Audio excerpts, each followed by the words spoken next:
Buenos días nuevamente a todos los que están viéndonos en línea. Bienvenidos. Es increíble la cantidad de descargas que llevamos en podcast. Usted siga refiriéndonos, es importante. Me va a decir, pastor, no terminamos la serie anterior, no se preocupe, la vamos a terminar. Hoy es más importante el mensaje que tenemos para hoy, porque la nueva serie se trata acerca de todas las cosas nuevas, pero el mensaje de hoy es extra importante porque Jesús es quien da esa nueva vida. Jesús es quien trae lo mejor de todo para nosotros, lo nuevo, lo más importante, lo más relevante, lo que más verdaderamente importa para nuestra vida. Vamos a estar trabajando sobre los versículos Apocalipsis 21:5, dice, he aquí yo hago nuevas todas las cosas. Vamos a estar hablando de Juan 20, versículos 1 al 18, 2 Corintios 5, 17. Y esa tumba vacía nos dio una oportunidad a un nuevo yo, a un nuevo tú. Porque gracias a esa tumba vacía es que nosotros nos encontramos con el verdadero Creador. Ahora ya la muerte no tiene poder sobre nosotros. El pecado puede llegar a molestar y a influir, pero ya no tiene tampoco ese dominio sobre nosotros. Y todo fue por la tumba vacía ese domingo de resurrección. Antes de que María corría al jardín, dice Mary ahí porque nos llevamos de tú. Antes de que María corriera al jardín, antes de que Pedro y Juan corrieran hacia la tumba, antes de que hablaran los ángeles, el cielo ya había declarado ese mensaje de la Pascua. Se me hace muy interesante porque estaba ayer viendo por ahí un par de cosas en línea y me topé con un chiste. Si usted sabe lo que es Babylon Bee. Babylon Bee hace noticias todas haciendo parodia y haciendo bromas y burla de lo que está pasando en la vida diaria. Y ayer tenían un video corto del trabajo más sencillo del mundo. Y cuando mostraron la imagen, eran los 2 soldados romanos que estaban cuidando la tumba de Jesús. Dicen que fue el trabajo más fácil del mundo, porque la piedra era demasiado pesada, no la podía rodar María o las mujeres solas. Necesitaban de varias personas para rodarla. Pero antes de que ocurriera todo eso, el cielo ya había destinado esa Pascua, ya había creado ya estaba el mensaje de salvación plantado, ya estaba el proceso, más bien estaba en proceso la restauración del pueblo de Dios. Dijo Jesús en la visión que le dio a Juan en la isla de Patmos cuando él estaba exiliado allá, le dice, yo hago nuevas todas las cosas. Y eso no se refiere solamente a un detalle en específico de nuestra vida. Él dice todas las cosas. Él no se refiere solamente a mi color del cabello o a cómo nos llevamos mi suegra y yo. Él dice todas las cosas son nuevas. Absolutamente todas las cosas Él ha hecho ya nuevas. A lo mejor no lo vemos tanto en este lugar, pero pasa muchísimo en las demás iglesias de habla inglés, las iglesias anglas. Aparece mucho esta imagen. Hay 2 fines de semana al año en el que tienen muchísimo más asistencia que en ningún otro día del año. Y uno de ellos es Pascua y el otro es Navidad. Pero más Pascua que Navidad es lo más increíble de todo. A lo mejor lo hacen por tradición. A lo mejor lo hacen porque tienen curiosidad de ver qué está pasando. A lo mejor es porque en su vida tienen un nivel de desesperación demasiado alto y la gente está buscando una respuesta. O muy probable necesitan un cambio. Altamente probable pasaron ya por las resoluciones de Año Nuevo, ¿verdad? Por todos los propósitos de Año Nuevo. Vieron que no lo lograron. Y a lo mejor en Pascua Dios ahora sí los va a ayudar. Así que se acercan con esa búsqueda, con ese deseo de encontrar cambio para sus vidas. Pero la respuesta está en 2 Corintios 5, 17. Y esa respuesta dice que de modo que si alguno está en Cristo, nueva criatura es. Lo único que tenemos que hacer es entender quién nos entregó la salvación. Tenemos que abrazarnos de esa cruz y tenemos que decir, Jesús, aquí estoy. Yo no puedo. ¿Sabe? Una de las cosas más interesantes del mundo cristiano en general es que mucha gente viene a Cristo, esperando que mágicamente se resuelvan todos sus problemas, y ese no es el punto de venir a Cristo. Si a usted le vendieron la idea de que venir a Cristo iba a tener usted una vida color de rosa, llena de bendiciones y ningún problema y ninguna tribulación y ninguna persecución, hermano, le mintieron. Le pido perdón por eso, porque yo no se lo pude haber dicho, pero en nombre de la persona que se lo dijo, le pido perdón.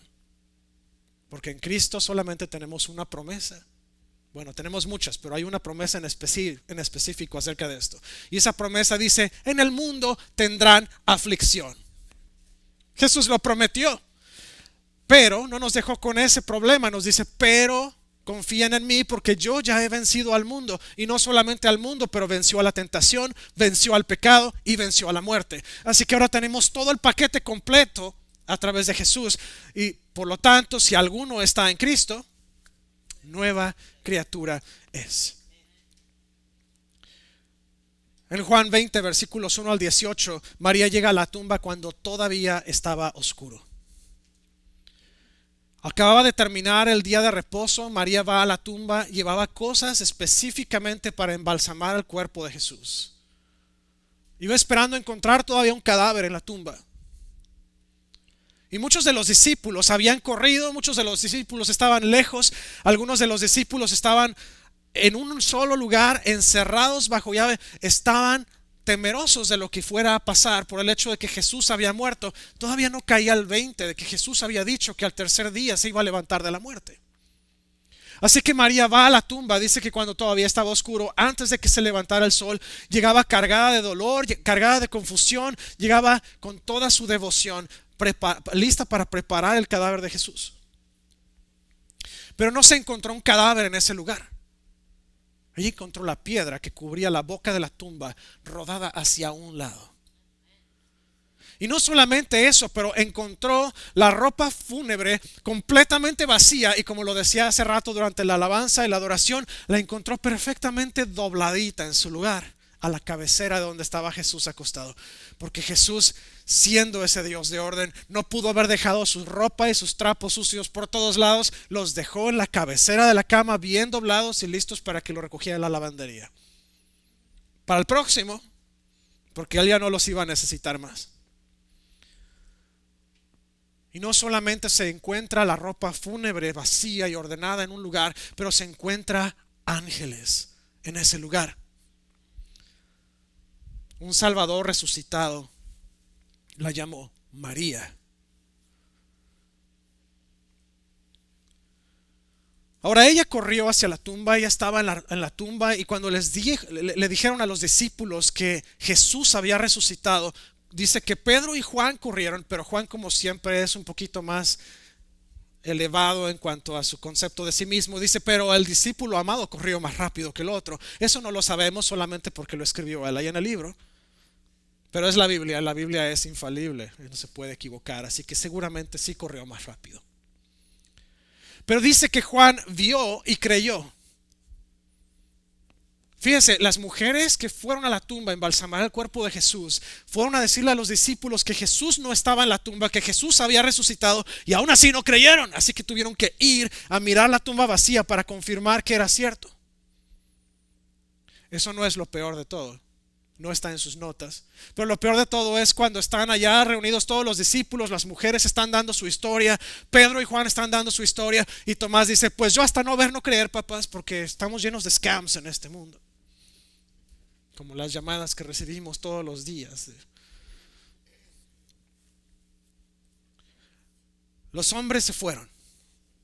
Pedro y Juan fueron a decirles a los demás discípulos lo que había pasado, pero María se quedó. Y lo más interesante de todo es que ahí en la tumba donde María se quedó, estaba todavía pasmada, todavía era una dada, todavía estaba así como que no sé qué pasó. Jesús la llama. Jesús le habla.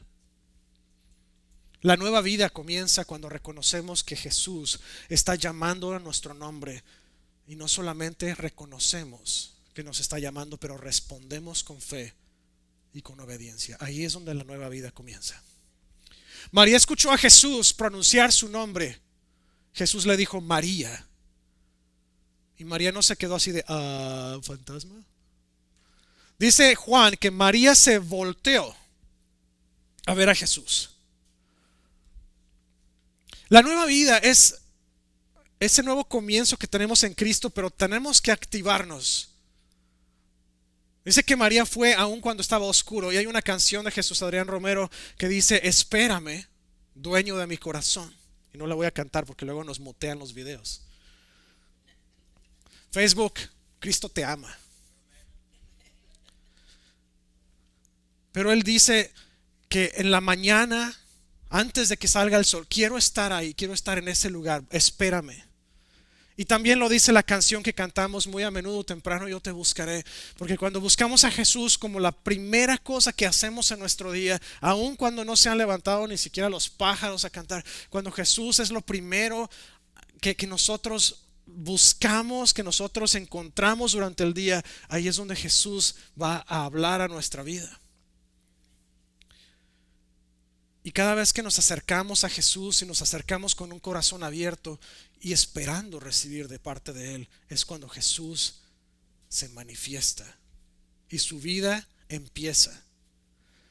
Si usted va y se levanta y hace lo voy a decir tal cual, hace usted un rezo religioso en la mañana, usted no está buscando a Jesús, usted está nada más tratando de echarse la buena suerte para el día. Pero cuando usted realmente busca a Jesús en la mañana, le dice: Padre, buenos días, aquí estoy, ¿qué quieres decirme hoy? Es cuando realmente Dios está hablando o va a empezar a hablar a nuestra vida. Tenemos que darle el tiempo suficiente para hablarnos, y tenemos que darnos el tiempo para reconocer su voz. Muchas veces no nos vamos a dar cuenta. Jesús nos está hablando, el Padre nos está hablando, pero nosotros no logramos identificar su voz porque no la conocemos, no nos damos el tiempo. Pero María había vivido con Jesús por ¿cuántos años? Fue su madre terrenal, y María había caminado con Jesús durante su ministerio también. Y entendemos que María, cuando Jesús le habló, reconoció esa voz. Y no se quedó ahí así de: ay, pues vamos a ver si Jesús me vuelve a hablar, a lo mejor a mi carne. No, se volteó a ver qué estaba pasando. Jesús, hey, aquí estás. Respondemos con fe y con obediencia cuando Él llama a nuestro nombre. A mí se me hace muy interesante cuando Samuel estaba chiquillo, estaba durmiendo cerca de donde estaba el arca de Dios, y escucha su voz: Samuel, Samuel. Y Samuel se queda así de wow. Y va y le pregunta a Elí: hey, ¿me hablaste? Y Elí le dice: no, tú regrésate a dormir, estás soñando. Y lo escucha una segunda vez: Samuel, Samuel. Y fue con Elí: hey, ¿qué quieres? Y Elí le dice: no, si vuelves a escuchar la voz, Samuelito, nada más le dices: Padre, habla, que tu siervo escucha. ¿Y qué fue lo que pasó? Le escucha una tercera vez: Samuel, Samuel. Y entonces Samuel le contesta: habla, que tu siervo escucha. Y Dios le dio toda la profecía de lo que pasaría con Elí y su descendencia por la desobediencia que estaban teniendo. Y no solo desobediencia, pero ya una rebelión abierta. Pero Samuel tuvo que aprender a escuchar la voz de Dios, tuvo que aprender a reconocer la voz de Dios, y tuvo que aprender a contestar en obediencia y en fe. Lo mismo pasó con Isaías, lo mismo pasó con Jeremías. Y si me pregunta, uno de los pobres profetas más maltratados de la historia fue Ezequiel. Y también sabía escuchar la voz de Dios. Y sabían escuchar la voz de Dios por una razón simple: porque aprendieron a pasar tiempo en la presencia de Dios. Y mientras más tiempo pasaron en la presencia de Dios, más reconocieron la voz de Dios. Confía en aquel que te conoce para hacerte nuevo, y puede hacerte nuevo. Pero necesitamos aprender a escuchar su voz. Y cuando nos hable, decir: Jesús, aquí estoy. Me espantaste, pero aquí estoy. La nueva vida comienza cuando reconozco que Jesús está llamando mi nombre y respondo con fe y con obediencia. No solamente reconozco que me está llamando. Y muchas veces escuchamos la voz de Dios o del Espíritu y nos quedamos: ¿habrá sido mi carne o será el Espíritu? Mejor que me confirme. El problema es que nos confirma y nos volvemos a quedar: híjole, como que todavía siento que es mi carne. Es que yo no creo que el Señor quiera que vaya yo a predicarle a Don Chano de las tortillas. Porque Don Chano no, hombre, ese no cree en nada. ni en su sombra. Y vuelve a escuchar una tercera vez y nos quedamos, no, pues que sí sea mi carne, no puede ser que Dios quiera salvar a Chano, es regacho. Jamás me hace descuento, me cobra de más, es la tortillería más cara de todas. Y nosotros decidimos por Dios, pero tenemos que aprender que cuando Dios nos habla, tenemos que contestar y tenemos que responder en fe y en obediencia. Dios sabe lo que está haciendo, nosotros no. La nueva vida es la transformación que Jesús produce en nosotros. La segunda parte de ese capítulo 5 versículo 17 de 2 de Corintios dice: las cosas viejas pasaron, he aquí todas son hechas nuevas. La primera parte dijo, si alguno está en Cristo, nueva criatura es, y ahora estamos viendo la segunda parte de esto. La nueva vida no es superación personal. Mucha gente piensa, ay no, es que pues sí, y es únete a los optimistas y vamos a darle para adelante y vamos a superarnos personalmente. Esa no es la nueva vida. Eso es algo que nos vende el mundo allá afuera. La nueva vida es una transformación potenciada por el Espíritu Santo que Jesús inicia y produce en nosotros. No es superación personal, no es para sentirme más bien conmigo mismo. La nueva vida es una transformación completa que el Espíritu Santo empodera en nosotros. La palabra dice en Juan 20, versículo 11 y 20 y versículos 18, dice, el dolor es transformado en alegría. Todo el mundo hemos pasado por pérdida en algún momento. Y la pérdida, si uno está fuera de Cristo, la pérdida es muy difícil de llevar. Muchas personas terminan envueltos en una cuestión de depresión crónica completa y terminan en muerte. Pero si uno está en Cristo, uno tiene la ventaja de saber que esa pérdida nos va a llevar a un reencuentro más adelante. Y aun cuando no podemos abrazar a la persona en este momento, la vamos a encontrar un día en la presencia de Dios. Dice también en Juan 20, versículos 15 al 16, que cambia nuestra confusión en claridad. Porque ya no somos más esclavos de la confusión y de la abrumación de la cabeza. Ahora somos completamente, claramente hijos de Dios. Y toda la sabiduría que le pida usted a Dios se la va a dar. Estaba leyendo ayer sobre Salomón y cómo Salomón logra hacer que Dios se impresione y dice, oh wow, no me pediste ni dinero, ni fama, ni ninguna de estas cosas. Me pediste sabiduría y te la voy a dar como nunca antes nadie la ha tenido y como nunca nadie más tendrá. Y como no me pediste lo demás, te lo voy a dar también, porque me pediste lo más importante. Ahora, la diferencia es que Salomón tenía que ir al templo, tenía que hacer ofrendas físicas.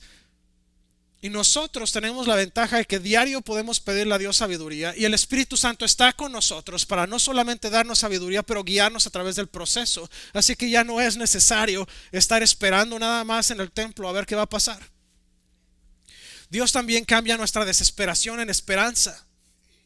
Muchos de nosotros podemos llegar al punto en el que sentimos que la muerte está muy cerca o alguno de nuestros familiares falleció y estamos cansados y estamos tristes de todo el sufrimiento, pero existe una esperanza. Y esa esperanza es que un día dice que los que están muertos serán levantados y se irán con Jesús, y los que están todavía vivos serán levantados entre las nubes. Y vamos a llegar a un día en que nos vamos a quedar con Él y va a ocurrir las bodas del Cordero. En unos minutos más vamos a tener cena del Señor para recordar el sacrificio de Jesús, pero también poner nuestros ojos hacia el frente. Algo que es bien importante, y esto es algo que tienen que tener en mente siempre, es que esa comunión recuerda sí el sacrificio de Jesús, pero cuando en las bodas judías estaba el proceso de la ceremonia nupcial, el hombre le daba a su novia una copa y la novia bebía de esa copa, y era la promesa de que iban a estar juntos. Y Jesús lo dice cuando Él está justamente partiendo la copa, dice esta copa representa una promesa, un nuevo pacto, y no voy a volver a beber del fruto de la vida hasta que lleguemos allá arriba, todos juntos. Y ese cuando lleguemos allá todos juntos para tener esa comunión con Él es justamente el proceso donde vamos a ser ya parte de esa vida eterna. Van a ocurrir las bodas del Cordero, la iglesia es su novia. Vamos a llegar arriba, va a ocurrir ese banquete. Y si usted no está esperando con ansias el banquete, hermano, usted no es latino.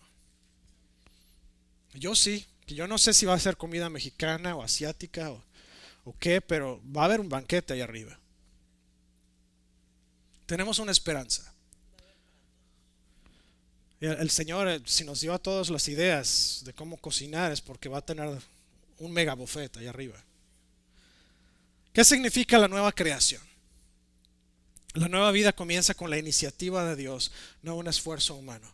Dios vio lo que pasó, no porque no estuviera planeándolo o no lo hubiera podido prever, porque Dios es omnisciente, Dios lo sabe absolutamente todo. Sin embargo, cuando Dios vio lo que estaba pasando y cómo el ser humano se corrompió, Dios dijo, aquí está el plan, la salvación, y les voy a entregar la salvación a través de mi Hijo. Pero eso no fue algo que nosotros mereciéramos, porque si usted lee el Antiguo Testamento está lleno de hizo lo malo, hizo peor que sus padres, hizo peor que fulanito, hizo peor que sutanito. Y todo eso es pura rebeldía y es pura rebelión del pueblo de Dios. Sin embargo, Dios todavía dijo, yo les voy a mandar a mi Hijo. Nuestra vida nueva no es superación personal, no es porque yo logré encontrar el éxtasis allá arriba, es porque el Espíritu Santo está obrando en mi vida, es porque el Espíritu Santo está transformándome, es porque el Espíritu Santo está modificando mi actitud, modificando mi comportamiento, está transformando de algo que estaba descompuesto ahora a un estado perfecto. Lo descomponemos de vez en cuando, a veces todos los días, a veces varias veces al día, pero el Espíritu Santo está ahí para ayudarnos a regresar al mismo lugar de perfección donde tenemos que estar. Lo más interesante de esta nueva vida es que nos da una nueva identidad. Ya no somos extranjeros, no somos advenedizos, no somos externos a la familia de Dios. Ahora somos adoptados como hijos de Dios. Tenemos que entender ese concepto de adopción. Hay algunos de aquí que lo entendemos un poco más profundamente que otros, pero la persona que estaba afuera para adopción es una persona que no tenía una familia fija o a lo mejor había sido abandonada, no tenía un nombre, no tenía derechos a una herencia, no tenía absolutamente nada. Pero la persona que la adoptó la tomó de esa falta de todo, la introdujo a una familia, le dio un nombre, le dio una identidad, le dio dinero, le dio posesión, le dio bendición y ahora tiene una herencia. Y no solamente una herencia física, pero tiene una herencia espiritual eterna. Y ese es usted. Y ese soy yo. Dios nos levantó de miseria, nos levantó de pobreza, nos levantó de muerte y de ruina y nos puso en un lugar de bendición, un lugar de prosperidad, un lugar de abundancia, un lugar de vida nueva, un lugar de vida eterna. Esa es su identidad. Usted ya no está muerto, usted está vivo en Cristo. Y ahora tenemos una nueva familia con el pueblo de Dios. Y yo lo digo mucho desde aquí arriba. No somos un grupo cualquiera, no somos una célula X, somos un conjunto de miembros de la familia de Dios. Y así como en este grupo somos varios miembros de la familia de Dios, hay otros grupos iguales y quiero conectarnos con ellos porque no podemos estar desconectados del pueblo de Dios, del cuerpo de Cristo. Somos parte de una familia. Y somos parte de una familia que vamos a convivir por una eternidad allá arriba. Así que usted vaya empezando a hacerse la idea. Si le caía mal doña Panchita, usted no se va a deshacer de ella. Se va a pasar la eternidad con doña Panchita. Cambiados, pero va a pasar la eternidad con ella. O don Chencho, usted póngale el nombre que quiera. La nueva vida me da una nueva base moldeada por Cristo resucitado. Ya no tenemos un fundamento en la arena, no tenemos ahora cimientos que están débiles o que están rajados o que están cuarteados. Nuestro cimiento es la roca eterna, es Jesucristo. Nuestra vida prospera a partir de esa resurrección. Porque ¿sabe qué? Dice un estudio que si nosotros hubiéramos basado nuestra fe en un Cristo no resucitado, nuestra fe se hubiera muerto junto con Cristo y ya no estaríamos. Desde hace muchos años hubiera desaparecido la fe. Todo aquel que trata de decir que el cristianismo es una fe en decadencia, le tengo noticias. Jesús no está en decadencia, Jesús está cada vez más en aumento. Porque Jesús no murió por sus propios pecados, de lo contrario no hubiera sido redención. Murió por los pecados de otros, porque Jesús murió perfecto sin haber conocido pecado. Pero no se quedó en la tumba, resucitó, y la resurrección es justamente lo que nos da ese fundamento y ese cimiento fuerte. Jesús tuvo la capacidad, el poder y la autoridad para destruir a la muerte, y ahora está reinando a la diestra de Dios. Porque Jesús no resucitó para mejorar nuestra vida anterior. Él resucitó para hacer posible enteramente una nueva vida. Él no quiere que seamos los mismos que éramos antes. Nos ama como éramos, pero nos ama tanto que no nos quiere dejar de esa manera. Así que Él nos va a ayudar a transformar nuestra existencia, de modo que nosotros empecemos a vivir una vida de acuerdo a lo que Él quiere que vivamos. ¿Quiere usted saber un secreto que no es tan secreto? Usted no sabe lo que es mejor para usted, pero Dios sí. Y si usted deja su futuro en las manos de Dios, usted va a tener lo mejor de lo mejor, porque así es como funciona Dios. Ay, Señor, es que yo quiero tener un trabajo en esta compañía. Y Dios dice, pero ¿por qué? Yo te tengo algo 10 veces mejor que eso. Ay, Señor, por favor, ábreme una oportunidad. No. Señor, ábreme una puerta. No, no hay. Le voy a contar una historia muy rápida. Hace unos años estaba pasando por una situación muy difícil en la compañía. Estaba yo en una encrucijada. Tenía la opción de dejar la compañía, irme a otro lado o encontrar otro departamento dentro de la misma compañía, pero alejándome de donde yo estaba. Habían pasado muchísimas cosas que me habían causado un estrés a un nivel exacerbado, y yo quería deshacerme de ese estrés. Apliqué en varios lugares, apliqué en varias compañías fuera de aquí de la ciudad, apliqué en varias compañías fuera del estado, apliqué en Kentucky, apliqué en Ohio en varias compañías allá, apliqué en Missouri en varias compañías, apliqué en Georgia en varias compañías, y nadie me contestó. Y los que me contestaron me dijeron, pues muchas gracias, pero no reúnes las cualificaciones. Y yo así de, no reúno, estoy sobrado, eso es el problema para ti. Y después de eso, alguien me contestó, me entrevistaron y jamás volví a escuchar de ellos. Por ahí un mes después recibo una respuesta, algo por el estilo de, ya encontramos a otro candidato, mucha suerte para la próxima. Y ya no volví a escuchar nada más. Y seguí tratándome de mover y mover y mover, y Dios dijo no, y se cerraron puertas y se cerraron puertas y se cerraron puertas, y por ahí de un año después el Señor abrió una puerta de oportunidad enorme. Ese fue por ahí de noviembre del 2017. Si a usted le gusta hacer matemáticas, nosotros empezamos aquí en diciembre del 2017, así que ya sabe qué puerta se abrió. Y no solamente eso, pero en la compañía se abrió otra puerta para moverme a una posición diferente a donde yo estaba. Así que Dios dijo, ¿para qué querías irte para allá cuando aquí tengo algo muchísimo mejor? Y abrió la puerta de par en par y empezó a fluir una bendición como nunca antes en la vida. Cuando usted piense que Dios no le está dejando, que Dios no quiere bendecirle, que Dios no quiere escuchar su oración, que Dios no quiere que usted prospere, es usted, es su carne. Dios sí quiere, pero usted tiene que aprender a escuchar la voz de Dios y dejar que Dios lo guíe. Jesús le dijo a María, capítulo 20 de Juan, versículo 17, le dice, ve a mis hermanos. Jesús la manda. María fue el primer predicador de la resurrección.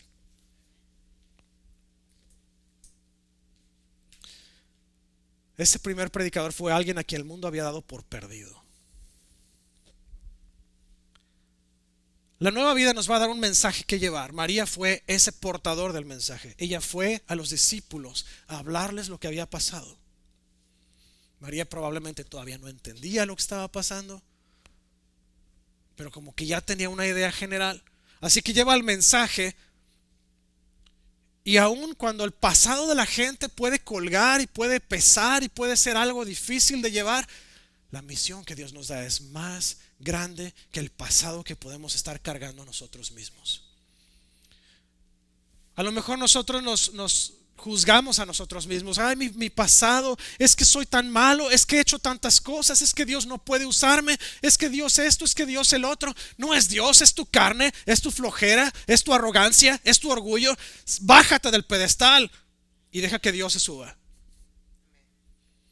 No es Dios. Tu pasado no es la medida.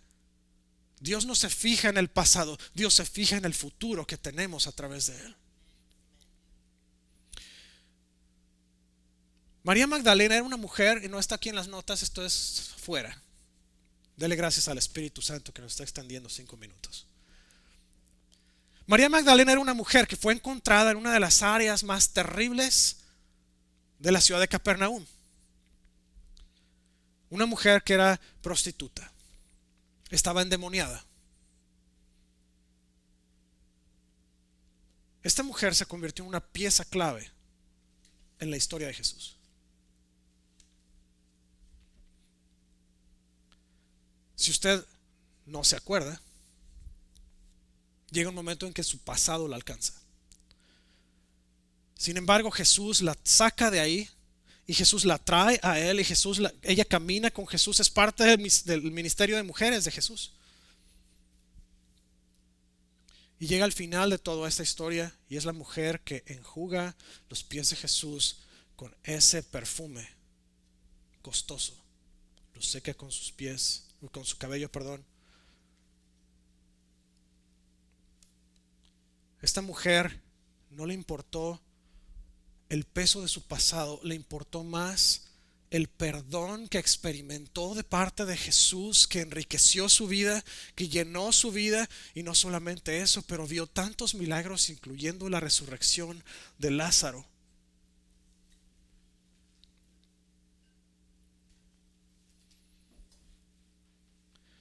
A lo mejor ustedes no ven el futuro, a lo mejor ustedes no se dan cuenta, a lo mejor yo no me doy cuenta, a lo mejor estamos envueltos en tantos problemas, en tantas situaciones que no nos damos cuenta o no recordamos que nuestro futuro no depende de nuestro pasado. El cielo puede ver nuestro futuro, el cielo sabe cuál es nuestro futuro, Dios sabe cuál es nuestro futuro. Aun cuando los demás no podemos ver ese futuro, el cielo lo sabe. El pasado no es problema, dice la palabra de Dios, que Dios utiliza, agarra nuestro pecado, nuestro pasado, y lo arroja al fondo del mar. Hay un estudio científico que dice que si tomáramos el barco más grande de la Armada de los Estados Unidos y lo hundiéramos en la parte más profunda del mar y luego lo sacáramos, saldría del tamaño de una lata de Coca-Cola por la presión que existe en la tierra en ese lugar.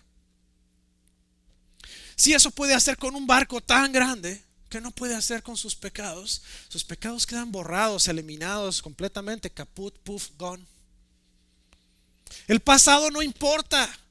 Dios no se fija en nuestro pasado, Dios se fija en el futuro. Y le tengo noticias.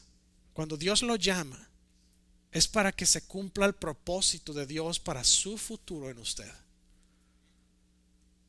El llamado de Dios no es algo que usted pueda compartir. Dios me llamó a X o Y, déjame jalo a la abuelita y a la tía de una tía. El llamado es entre usted y Dios. Usted responde a Dios por él. Usted habla con Dios acerca de él. Usted va a recibir la demanda de parte de Dios del cumplimiento de ese llamado.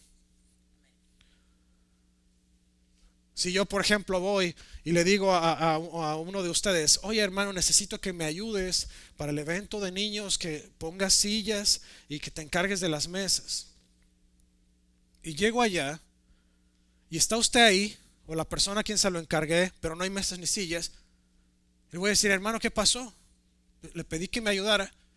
Usted va a decir, hermano, es que yo le pedí al hermano Pedro y pues el hermano Pedro no vino. No, hermano, yo no se lo pedí al hermano Pedro, yo se lo pedí a usted. Usted era responsable, y ese es como funciona el llamado de Dios. Nosotros somos responsables al llamado de Dios para nuestra vida. Usted no puede decir, no, bueno, sí, es que es el llamado de mi hijo, pero yo voy a bloquearlo porque yo no quiero que mi hijo cumpla con su llamado. Está muy muchacho, está muy joven, no sabe. Perdón, hermano, pero el llamado de Dios para su hijo es el llamado de Dios para su hijo, no para usted. El llamado de Dios para usted es para usted y no para su hijo. El llamado de Dios para mí es para mí, no para mi esposa y mis hijos. Dios va a llamarlos complementariamente para que no nos separe nuestros llamados, pero no va a ser exactamente el mismo. Cada quien respondemos por nuestro llamado y la dirección que vamos a seguir en nuestra vida, cumplimiento de llamado en nuestra vida, cumplimiento de propósito, va a ser moldeado por Cristo resucitado. No Cristo antes, pero Cristo después. Porque el peso de nuestra fe está en ese Cristo resucitado. Está en ese Cristo que venció a la muerte. Ese Cristo que destruyó al pecado para siempre. Ese Cristo que nos trajo libertad y que no fue un guerrero que fue y mató quién sabe cuántos romanos. Pero ese Cristo, ese Mesías, ese Rey de Reyes que vino a la tierra, caminó entre nosotros para acercar el reino de Dios a nosotros, para eliminar nuestra paga del pecado y para darnos vida eterna. Ese es el Jesús. Él es quien nos da la dirección. Él es quien moldea nuestro futuro si lo dejamos. Y voy a decirle por qué dije si lo dejamos. Porque muchas veces venimos y Señor me rindo a ti, Señor me rindo a ti, pero nomás del dientes para afuera estamos nomás periqueándolo. Pero cuando realmente le decimos Señor aquí estoy, me rindo a ti y realmente le entregamos todo lo que somos, entonces Dios puede hacernos explotar. Él puede hacernos ir, Él puede hacernos venir, Él nos va a dar fuerzas nuevas, Él nos va a moldear, Él nos va a dirigir, Él nos va a llevar a donde tenemos que estar. Hay un trío de activación de propósito. El primero, la nueva vida no solo te consuela, sino que te comisiona. No seca solamente tus lágrimas y no te cierra y sana las heridas pasadas, pero te manda con una comisión. La nueva vida no solamente nos va a sanar, pero nos da una misión. Tenemos una comisión y ahora tenemos una misión. Y esa nueva vida no solamente nos va a elevar, sino que nos va a lanzar a un futuro que Dios ve en nosotros. Tal vez no nos demos cuenta, pero hay un futuro enorme delante de nosotros. Pero tenemos que ser obedientes, tenemos que seguir a Cristo, tenemos que tener fe en que lo que Él nos está mandando a hacer es lo mejor para nosotros. Ay, pastor, pero ¿cómo puede ser mejor para mí que me mande a la cárcel y que esté yo ahí encarcelado por 15, 20 años o que me manden a ser martirizado? Hermano, hubo un hombre por cuya sangre se convirtió una completa tribu.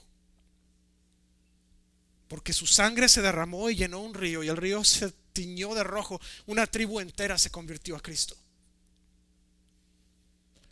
¿En serio, pastor? No hay nadie que entregue su vida a Cristo que no dé un fruto de vida eterna para alguien más. Usted es una semilla. Por eso cada vez que venimos, una de las oraciones que hacemos es: Señor, ayúdanos a dar fruto. Dice la palabra que para que una semilla lleve fruto, la semilla tiene que morir. No significa que todos aquí vamos a morir físicamente. A lo que se refiere es que tenemos que morir a nuestros deseos carnales, a nuestro yo, a nuestra arrogancia, a nuestro orgullo, a nuestros placeres personales, para que entonces cuando muramos a eso, el Espíritu Santo pueda dar el crecimiento en nosotros. Y entonces cuando tengamos ese crecimiento vamos a poder dar fruto allá afuera. La resurrección no solo me eleva, pero me envía fuera. La resurrección no nos hace solamente volar sobre la basura, pero nos envía a sacar gente que está atorada allá abajo en el lodo. El mundo recordó el pasado de María. Sin embargo, Jesús reveló su futuro. Y Él puede hacer exactamente lo mismo por ti.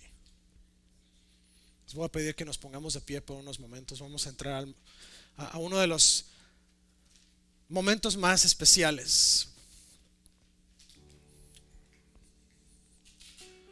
Vamos a recordar el sacrificio de Jesús a través de la Santa Cena. Pero antes de entrar ahí, dice el apóstol Pablo que no debemos acercarnos a la mesa de una manera indigna. Y lo que esto significa es que no podemos llegar a la mesa, no podemos tomar la cena del Señor cuando hay pecado no confesado en nuestras vidas. Y hermano, todo el mundo la regamos, Todo el mundo cometemos pecado. Y aun cuando le decimos, ay, dile que no estoy. Le voy a pedir que mientras estamos orando junto con aquellos que van a hacer la oración, la decisión de salvación por primera vez, esté usted orando, póngase a cuentas con el Señor. Si usted está viéndonos en línea o está presente y usted jamás ha hecho la decisión de recibir a Jesús en su corazón, le voy a invitar a que hoy tome esa decisión. Mire, invitar a Cristo en su corazón, venir a la mesa, convertirse parte de la familia de Dios, no es un ritual raro, religioso, pagano. Es una manera de abrir nuestro corazón y decirle a Dios: Señor, ven y lléname de ti. Señor, ven y hazme una nueva creación. Señor, ven y dame una nueva vida. Ayúdame. Si usted está listo para hacer esta oración, usted dice: hermano, yo quiero orar, yo quiero recibir a Cristo hoy en mi corazón, yo quiero formar parte de la familia de Dios. Vamos a hacer una oración bien simple. Le voy a pedir que la repita en voz alta, porque confesamos con nuestra boca para salvación. Así que vamos a orar y repita conmigo: Señor Jesús, gracias por el sacrificio de la cruz. Gracias, Señor, porque tú entregaste tu vida por mí. Te pido perdón por mis pecados, porque yo sé que te he fallado. Yo reconozco que fuiste levantado de la muerte con poder, y en esta hora te confieso como mi único Señor y Salvador, y te pido que me des una nueva vida y que me hagas una nueva creación. En tu nombre, Jesús. Amén. Si hiciste esta oración conmigo, contáctame al 918-272-5219 o a fmonroy@oasofirst.com. Quiero platicar contigo acerca de cómo crecer en tu vida espiritual. Si usted ya conoce de Cristo, vamos a orar. Señor, gracias esta mañana por tu palabra. Gracias, Señor, porque tú eres un Dios fiel, todopoderoso, bueno, magnífico. Gracias, Señor, por tu sacrificio en la cruz. Esta mañana venimos delante de ti, nos ponemos delante de ti. Como dijo el salmista, escudriñame, Señor. Te pido que todo pecado que no haya sido confesado, tú lo reveles hoy, Señor, para poder arrepentirnos y venir con un corazón digno delante de ti. Señor, en esta hora te pedimos perdón por todas aquellas cosas que hemos hecho, Señor, que hemos cometido en contra tuya, por todo el pecado, Señor, que está todavía ahí. Señor, si hay algo que no recordamos, si hay algo, Señor, que no nos dimos cuenta que pecamos, Señor, venimos a ti, no con la excusa, Señor, de ay, es que no sabía, sino venimos a ti, Señor, a decir: Padre, perdóname, porque yo no sabía lo que estaba haciendo, pero, Señor, te necesito, te alabo, te adoro, Señor, y quiero acercarme a este momento con corazón puro y digno, Señor, en el nombre de Jesús. Dice la palabra de Dios que la noche que Jesús iba a ser entregado, Él tomó el pan. Él partió el pan y lo dio a sus discípulos. Y le dijo a sus discípulos: este pan representa mi cuerpo, el cuerpo que hoy es entregado por ustedes. El ritual de la Pascua tenía la peculiaridad de recordarle al pueblo de Dios cuando fueron ellos rescatados de Egipto, fueron sacados de ahí, fueron traídos a una nueva vida buscando la tierra prometida que Dios había puesto ya delante de ellos. Pero en este momento Jesús está dándole un giro más y está diciendo: ya no es ese recordatorio, ahora es una visión de lo que estoy a punto de hacer, pero también es la visión de lo que va a ocurrir después. Jesús estaba haciendo un nuevo pacto con su pueblo, y era un pacto que no era a través de sangre de corderos, era sangre, su propia sangre. Y Jesús les dice: este es el pacto de un nuevo pacto, un pacto a través del cual estoy entregando mi cuerpo por ustedes. Jesús estaba rompiendo, estaba partiendo el pan. Y al partir el pan estaba simbolizando lo que iba a ocurrir con él. Y Jesús estaba en tremendo momento, explicándole a sus discípulos un significado grande, profundo, y al mismo tiempo sufriendo, porque el que estaba a la mesa con él lo iba a traicionar. Ya estaba armado, ya estaba listo el escenario. Y Jesús aún así sabiendo quién lo iba a traicionar y a qué horas, Jesús aún así parte el pan, lo comparte con él. Jesús fue a la cruz y murió, y todo lo hizo con amor y todo lo hizo con misericordia, porque aún estando colgado a punto de morir, todavía tuvo misericordia de aquellos que estaban a su alrededor. Jesús, te damos gracias por tu cuerpo, porque sabemos que ese castigo era nuestro castigo. Nosotros merecíamos estar en tu lugar y nosotros merecíamos morir. Sin embargo, tú tomaste el camino a la vía dolorosa por nosotros. Jesús, en esta hora reconocemos que este pan representa el cuerpo que fue partido, que fue molido, que fue destruido por nosotros. Pero te damos gracias porque tú tomaste nuestro lugar y porque tú abriste la puerta a un camino mucho mejor, el camino hacia el Padre. Y no solo eso, pero tenemos ahora la esperanza de llegar al cielo un día y de poderte ver cara a cara y de tomar este símbolo, pero ahora de una manera real contigo. Señor, te amamos, te damos gracias y tomamos el pan ahora, recordando lo que tú hiciste y poniendo nuestros ojos y nuestra mirada en ese futuro glorioso, Señor, en nombre de Jesús. Tomemos el pan.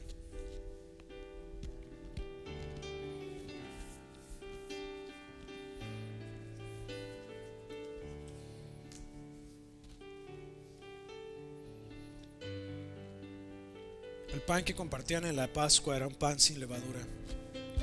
La levadura simbolizaba el pecado. Y ese pan que partió Jesús era pan sin levadura, pero estaba mostrando que a través de su sacrificio todo el pecado, toda esa levadura espiritual iba a ser destruida, iba a ser removida. El proceso de hecho que pasaban los judíos antes de la Pascua era limpiar sus casas, lo que muchos conocen como ese spring cleaning. Limpiaban a profundidad para asegurarse que no hubiera ningún tipo de levadura en ningún lado de su casa. Así que tiene un impacto mucho más grande todavía. Dice también la palabra que acto seguido Jesús tomó la copa. Durante el proceso de la Pascua había varias copas de las que ellos bebían, y esta copa en particular tenía un significado. Y es este punto en la copa justamente de la redención, donde Jesús toma la copa y le dice a sus discípulos: esta copa representa mi sangre. Es la sangre de un nuevo pacto que está siendo hecho por ustedes hoy. Esta sangre que va a purificar. Como decía hace unos momentos, también la copa hacía ese simbolismo hacia el momento de las bodas del Cordero, porque era el mismo tipo de bebida que se le entregaba el novio a la novia durante las bodas nupciales. Y Jesús pasa la copa, la entrega a los discípulos y hace la mención más importante de todas: esta es la sangre que hoy voy a derramar por ustedes. Este es el nuevo pacto que hago con ustedes hoy. Jesús, te damos gracias por tu sangre, porque dice la palabra que no había perdón de pecados sin derramamiento de sangre, y tú derramaste hasta la última gota. No solamente derramaste tu sangre, pero te derramaste tú entero en la cruz. Jesús, te damos gracias porque a través de tu sacrificio nosotros hoy tenemos vida. A través de tu sacrificio nuestros pecados son borrados. Señor, no tenemos que preocuparnos de nada más, solamente de seguirte y obedecerte fielmente. Y aquí estamos, Señor, para escuchar tu voz. Enséñanos a escuchar tu voz. Señor, tomamos esta copa recordando el sacrificio que tú hiciste, pero ponemos nuestros ojos al frente, al día de las bodas del Cordero, cuando tomemos de esta copa juntos contigo para una vida eterna, una vida plena, una vida que jamás va a terminar. Gracias, porque solamente a través de ti, a través de tu sacrificio, es que nosotros lo hemos recibido. Gracias, Jesús. Vamos a tomar de la copa.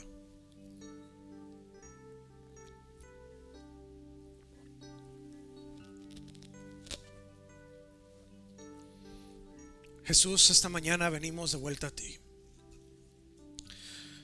Señor, así como María volvió a la tumba, tal vez no estaba esperando lo mismo que nosotros, tal vez estaba esperando encontrar un resultado enteramente diferente, pero este día, Señor, volvemos a ti.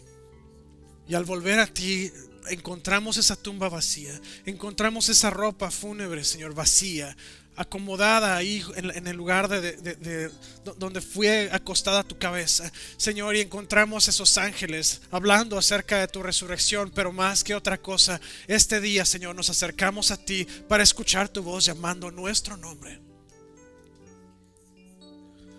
Señor, esta mañana nosotros no solamente queremos escuchar tu llamado, pero queremos responder a tu llamado. Queremos restablecer ese compromiso contigo y decir: Padre, aquí estamos, llámanos, háblanos una vez más, porque estamos listos para responder. Te damos gracias, Jesús, porque pudiste haberte quedado en el cielo, pudiste haber hecho una nueva tierra completamente y desecharnos, pero decidiste bajar del cielo. Dice Filipenses que decidiste tomar forma de siervo y ser humilde y ser obediente hasta la muerte, y fuiste obediente hasta la muerte y muerte de cruz.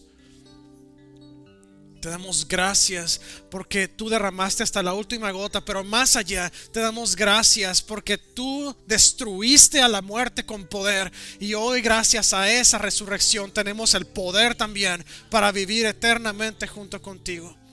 Te amamos, Jesús, te damos tantas gracias, te damos la gloria, te damos la honra, te damos alabanza, Señor, y decimos: santo, santo, santo es el Señor Dios Todopoderoso. Como dice la palabra, porque ante el nombre de Jesús se doblará toda rodilla y toda lengua confesará que Jesús es Señor, para gloria de Dios. Te damos gracias, Señor. Santificamos tu nombre, te exaltamos y te damos gracias por la libertad, por la nueva creación que nos has hecho y por la nueva vida que nos has dado. En el nombre de Cristo Jesús, bendito eres, Señor. Bendito eres, Señor. Te amamos, te adoramos, Señor. Te exaltamos, Rey de reyes, Señor de señores, Todopoderoso.